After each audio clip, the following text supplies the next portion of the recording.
Nation بھی ہم نے کچھ نہیں کیا ایسا، حکمران بے شک وہ فوج ہو گورنمنٹ ہو، نہیں میرا خیال ہے جو ہم نے کیا بس اتنا ہی کر سکتے تھے، کر اتنا سا اتنا ہی کر سکتے تھے. اب آپ کو ریئلٹی کون بتائے؟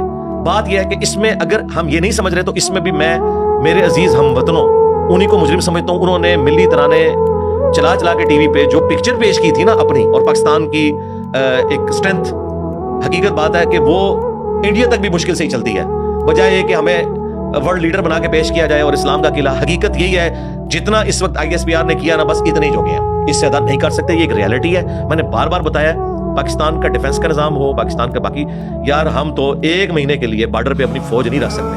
ہماری اکانومی کا یہ حال ہے، ٹھیک ہے. جن کی اکانومی اچھی تھی، 40+ ملکوں کا اتحاد بنایا تھا سعودی عرب نے، اور وہاں پہ عرب امپیریلزم کی وجہ سے ایک عربیت کی وہ عصبیت آج تک موجود ہے عرب اور عجم کی. یار وہ اپنے بھائیوں کے ساتھ نہیں کھڑے ہو سکے. ہم تو شاہی کوئی نہیں، اس کے ہیڈ بھی ہمارے جنرل صاحب ہی ہیں. ہاں وہ دیکھ لیں، اور وہ بھی تلوار اٹھا کے ناچتا ہی رہا ہے، کر تو کچھ نہیں سکا. بس ان کا ناچ گانا دیکھ لیں. تو میں اس میں سب سے بڑا مجرم سعودی عرب کو سمجھتا ہوں. ان کی جتنی پاور تھی نا، دیکھیں امریکہ کو بھی ہلا کے رکھ دیتے ہیں وہ.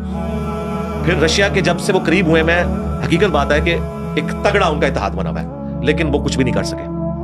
پاکستان کا نمبر تو بہت بعد میں آتا ہے. پھر طیب اردغان وہ بھی بیان کی حد تک تھا، اب وہ بھی آنا بند ہو گیا. اسی طرح ہی ہونا تھا.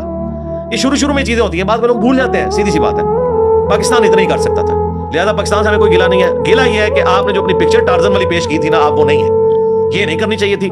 لیکن اگر آپ کہیں کہ یہ مانیں کہ ہم یہ کچھ نہیں تھے، تو وہ تو آپ کو پتا ہے کہ ان کے جینز میں نہیں ہے اپنی غلطی کو ماننا، اس لیے وہ کبھی مانیں گے نہیں. لیکن حقیقت ہے اپنے بچوں کو بتائیں کہ ہم اتنے جو گئی ہیں، یہی کچھ کر سکتے ہیں. اور یہ جو لوگ کہانیاں کروا رہے ہیں نا، ان کو جوش دلا رہے ہیں کہ اٹھو اور جور شرم چلے جاؤ. کیا کرو؟ ڈنڈے لے کے چلے جاؤ. اور میں نے دیکھا کتنا بڑا ٹروتھ ریویل کیا. اس کی وجہ سے انہوں نے، ان کا مینٹل لیول یہ ہے کہ انہوں نے اس کو بھی گستاخی بنا لیا. میں نے سمجھانے کے لیے بات کی تھی کہ حضرت خالد بن ولید نے رومنس کو شکست دی مختصر جماعت کے ساتھ، لیکن اسلحہ برابر کی ٹکر کا تھا. کوانٹٹی کا فرق تھا، کوالٹی کا نہیں تھا.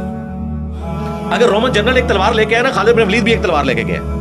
تو میں نے کہا تھا کہ آج اگر 1000 خالد بن ولید ہوں تو اس کو انہوں نے گستاخی بنا لیا. لہٰذا میں وہ اب جملہ دوبارہ ریپیٹ نہیں کرتا، جس طرح وہ جائل والی بات ریپیٹ کرتا. میں کہتا ہوں آج اگر 1000 ہمارے کوئی جنگجو ہوں جن کے ہاتھ میں تلوار ہو، سامنے سے ایک کلین شیو یہودی ایک جو ہے وہ آٹومیٹک گن لے کے آ جائے، تو یہ کیا کریں گے؟ یہ فرق ہے اس وقت. ایئر سٹرائک نے مسلم دنیا کو اتنا پیچھے چھوڑ دیا کہ ہم اس وقت ان کا مقابلہ نہیں کر سکتے. زمینی جنگ پہ کر سکتے ہیں، ایئر سٹرائک میں نہیں کر سکتے. آج دنیا سے ایئر سٹرائکس ختم کر دیں. پاکستانی فوج سب سے بہترین فوج ہے لڑنے کے لیے. طالبان کیوں کامیاب ہوئے؟ ان کے پاس دورہ بورا تھا، چھپے رہے. کارپیٹ بمنگ ہوتی تھی، بہت جانوں کا نقصان ہوا ہے. لوگ کہتے ہیں طالبان جیتے ہیں، طالبان نہیں جیتے. امریکہ ہارا ہے، طالبان نہیں جیتے. ہارا ہے کہ بھی اکانومی کا وہ بوجھ نہیں اٹھا سکے، چلے گئے. آج وہ آگے بیٹھتے ہیں، یہ بیچارے پھر چلے جائیں گے غاروں کے اندر. کیوں؟ یہ نہیں ان کا مقابلہ کر سکتے. ان کے پاس ایئر سٹرائک نہیں ہے. وہ اوپر سے آگے بمنگ کر کے B-52 اور یہ جب ہم باتیں کرتے ہیں نا، تو پھر یہ جو موٹیویشنل اسپیکر کہتے ہیں کہ ہمارے بچوں کو بزدل بنا رہا ہے. بزدلی بنا رہا بھائی، میں سائنس کا اسٹوڈنٹ بھی ہوں، میں انجینئر بھی ہوں. میں نے میکینیکل انجینئرنگ کی ہوئی ہے، اور میں 15 سال اس ادارے سے وابستہ رہا ہوں جو پاکستان کا میزائل سسٹم سارا ادھر سے ہے. تو مجھے تو پتہ ہے گراؤنڈ ریئلٹیز کیا ہے، کہ ہم کتنے جوگے ہیں. ہم جتنے جوگے ہیں بس اتنے جوگے ہیں. ابھی ہمیں بہت ترقی کی ضرورت ہے. اور سب سے پہلے جو اس وقت ہمارے آرمی چیف بھی بات کر رہے ہیں، پرائم منسٹر بھی بات کر رہے ہیں، اور ایون اب تو PTA والے بھی اس طرح کے اجلاسوں میں بیٹھنا شروع ہو گیا ہے کہ پاکستان کی اکانومی کو پہلے دیکھا جائے کہ اس کا کیا کرنا ہے. اکانومی کے بغیر جنگیں نہیں لڑی جاتی.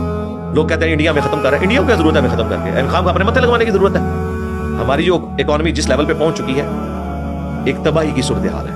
لیکن کچھ عرصے سے یہ بات ماننے والی ہے. جو کریڈٹ ہے کہ پچھلے 6-7 مہینے سے ڈالر تو 278 پہ رک گیا نا آ کے، یہ کریڈٹ جاتا ہے. ڈالر کی چوری رکی جو افغانستان ہو رہی تھی، کسٹم میں جو کچھ معاملات ہوئے، بہتری کی طرف بہرحال معاملات جا رہے ہیں.